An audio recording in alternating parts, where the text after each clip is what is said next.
ایک شخص کی طبیعت خراب ہوتی ہے. طبیعت کیا خراب ہوتی ہے؟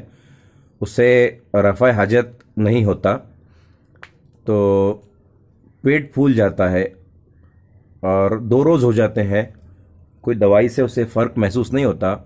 تو ایک شخص اس کا دوست ہوتا ہے تو وہ کہتا ہے کہ بھائی ایک پاس میں ایک حکیم صاحب رہتے ہیں، بہت مشہور ہے، جڑی بوٹیوں کی دوائی دیتے ہیں اور کافی کارآمد ہوتی ہے. تو وہ شخص پتہ لے کر ان حکیم صاحب کے پاس پہنچتا ہے. اب حکیم صاحب کے جتنے چرچے اور جتنی تعریفیں سنی تھی وہ سوچتا ہے کہ کیا پتہ ان کی دوا میرے لیے کارگر ثابت ہو یا نہ ہو. بہرحال وہ حکیم صاحب کو اپنی کیفیت بیان کرتا ہے. حکیم صاحب انتہائی سکون کے ساتھ اس کی تمام کیفیت سنتے ہیں. پھر اپنے پاس رکھے ہوئے کچھ ڈبوں سے 2-3 دوائیاں نکالتے ہیں، ایک پیالے میں انہیں رکھ کر آپس میں ملا دیتے ہیں اور پھر اس میں کچھ پانی ملا کر وہ دوائی تیار کر لیتے ہیں.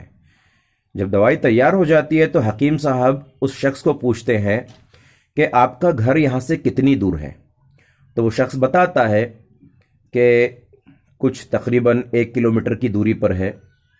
تو حکیم صاحب کیلکولیٹر نکال کر کچھ کیلکولیشنز کرتے ہیں اور اس کے بعد میں دوائی کے کچھ قطرے اس پیالے میں سے نکال لیتے ہیں. پھر حکیم صاحب دوبارہ سوال کرتے ہیں کہ آپ یہاں سے اپنے گھر پیدل تشریف لے جائیں گے یا کار میں یا بائک پر، کس طرح آپ جانے والے ہیں؟ وہ شخص بتاتا ہے کہ میں یہاں سے پیدل جانے والا ہوں. تب حکیم صاحب پھر سے کیلکولیٹر پر کچھ اعداد و شمار کرتے ہیں، کیلکولیشنز کرتے ہیں اور دوائی کے کچھ قطرے پیالے میں سے نکال لیتے ہیں.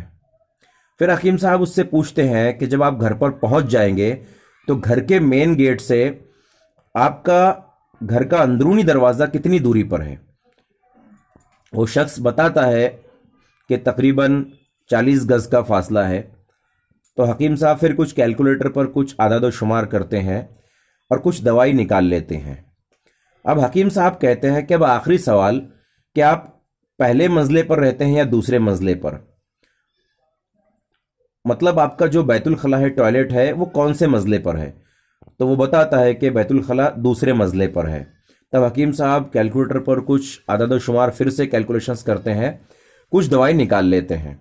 اب حکیم صاحب اس شخص سے کہتے ہیں کہ اب سب سے پہلی فرصت میں آپ ہماری فیس ہمیں ادا کر دیجئے. وہ شخص پیسے نکال کر حکیم صاحب کو ادا کر دیتا ہے جتنی فیس ہوتی ہے. حکیم صاحب کہتے ہیں یہ دوائی کو اب پی لیجئے اور فوراً سے پیشتر اپنے گھر کی طرف روانہ ہو جائیے اور بیت الخلاء میں یعنی ٹوائلٹ میں جائیے. وہ شخص ویسے ہی کرتا ہے، پیسے دینے کے بعد دوائی پی لیتا ہے اور گھر کی طرف چلا جاتا ہے. کافی وقت گزرنے کے بعد حکیم صاحب اس شخص کا نمبر پہلے لے چکے ہوتے ہیں، فون کرتے ہیں کہ بھائی طبیعت کیسی ہے؟ تو اس شخص کی کافی کمزور نقاہت بھری آواز آتی ہے کہ حکیم صاحب آپ کی دوا بہترین رہی، کارگر رہی، پیٹ کا درد ختم ہو گیا، اطمینان حاصل ہوا، لیکن آپ 20 سیکنڈ سے چوک گئے، آپ نے ناڑا کھولنے کا ٹائم کیلکولیٹ نہیں کیے تھے.